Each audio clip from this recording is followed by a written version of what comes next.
आहे पुण्यामधून।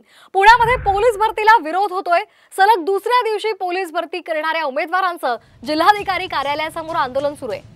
दंडवत करत आंदोलन त्यांनी केलेलं आहे। उमेदवारांचं वय वाढवून मिळावं अशी त्यांची मागणी आहे। दरम्यान या आंदोलकांशी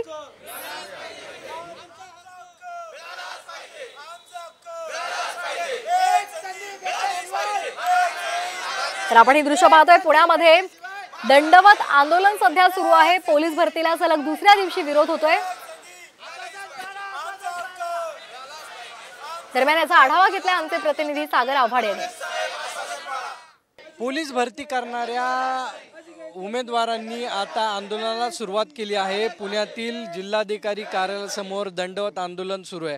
आपल्याबरोबर काही उमेदवार आहेत, आपण बातचीत करणार। काय तुमच्या मागण्या आहेत? आमची मागणी एकच आहे की आम्हाला एक संधी मिळावी, बाकी आमची कोणती मागणी नाही। याच्यामध्ये आमची मागणी आहे की आमची जी मुदतवाढ होती, जी 31 डिसेंबरला संपलेली आहे, त्या GRला सरकारने 3 महिने मुदतवाढ द्यावी आणि आम्हाला पोलीस भरतीमध्ये एक संधी द्यावी। हे आंदोलन जे आहे 4 महिन्यापासून चालू आहे। दुसरा दिवस आम्ही इथे आहे। हे आम्हाला सरकारने उघड्यावर पाडलेलं सरकार आहे। या सरकारने या विद्यार्थ्यांना उघड्यावर पाडलेला आहे।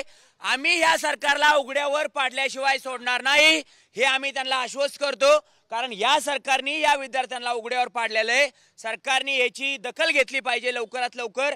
जर 2 दिवसापासून हे आंदोलन पूर्ण महाराष्ट्रात फिरत असेल तर त्याचं लवकरात लवकर निसारण करून द्यावं आणि या विद्यार्थ्यांना परत एकदा पोलीस भरतीमध्ये सामावून घ्यावं, हीच आमची सरकारकडे विनंती आहे। कॅमेरामन किरण काजळेसह सागर आव्हाड, साम टीव्ही, पुणे।